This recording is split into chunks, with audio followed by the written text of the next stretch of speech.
Hi.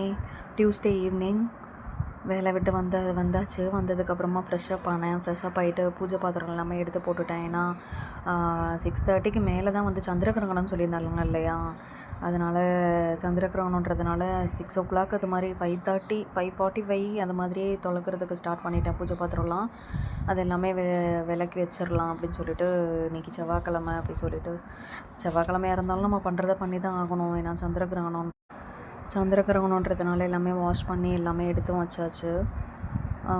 அதுக்கப்புறம் எல்லாம் மஞ்சள் குங்குமம் எல்லாமே எடுத்து ரெடி பண்ணி வச்சுட்டேன். நான் பண்ணுறதுக்கே 7 o'clock ஆகிடுச்சு எப்படியும். அதெல்லாம் கோலம் போடும்போதே என் பையன் கழிச்சு விட்டுட்டு இருந்தான். வாசல்லையும் கோலம் போட்டுட்ருக்கும்போது கழிச்சு விட்டுட்டு தான் இருந்தான். அது எல்லாமே முடிச்சுட்டு பூஜைலாம் பண்ணியாச்சு. பண்ணி முடிச்சுட்டேன். அவ்வளோதான், இன்றைக்கி இவ்வளோ தான் ஒர்க்கு. ஈவினிங் இதுக்கப்புறம் என்ன டின்னருன்றதை ரெடி பண்ணும்போது எடுத்துகிட்டு உங்களுக்கு அப்லோட் பண்ணுறேன். ஓகே, பாய். வீடியோ பிடிச்சிருந்தா லைக் பண்ணுங்கள், ஷேர் பண்ணுங்கள், சப்ஸ்கிரைப் பண்ணுங்கள். பாய்.